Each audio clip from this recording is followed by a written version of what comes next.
Québec a décidé de mettre sur pied de nouvelles mesures pour rendre les rues plus sécuritaires, José. Alors, l'objectif principal, c'est de réduire la vitesse des automobilistes, surtout dans les quartiers résidentiels.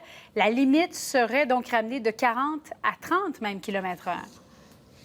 Il faut savoir que de façon générale, dans les rues de Québec, là, sur 80 des rues résidentielles, actuellement, la limite de vitesse là, est fixée à 50 km/h. Mais dans les prochaines années, là, on voudra faire en sorte que 80 de ces rues aient plutôt des limites de vitesse là, de 40 ou même 30 km/h. Donc, c'est ce qui a été mentionné ce matin dans cette stratégie donc, qui est élaborée par la Ville pour particulièrement aussi là, faire en sorte de rendre les routes plus sécuritaires pour les piétons.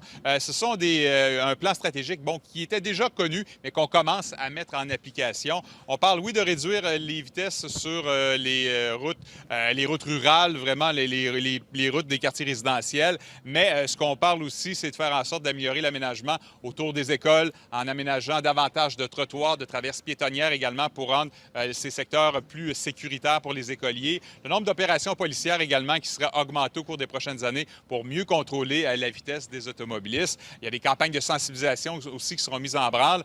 Mais je vous laisse entendre le maire de Québec donc nous parler. Lui qui a rappelé que d'abaisser la limite de vitesse de 50 à 30 km/h sur une portion d'1 kilomètre, ça ne fait que sauver 48 secondes à un automobiliste et que ça réduit cependant de façon importante les risques d'accident. Parce ce que va dire le maire. C'est travailler sur la culture. Expliquer aux gens qu'il faut tout simplement ralentir. Si tout le monde ralentit, il va y avoir moins de décès, tout simplement. Si tout le monde ralentit, il va y avoir moins d'enfants en danger. Est-ce que le 48 secondes est important? Pourquoi on ne laisse pas passer les piétons comme ça se fait dans les autres provinces, etc., etc. Donc, un budget de 60 millions est prévu sur 5 ans par la Ville de Québec là, concernant ce plan stratégique. Il y a déjà tout près de 9 millions qui ont été investis jusqu'à maintenant cette année. Merci beaucoup, José.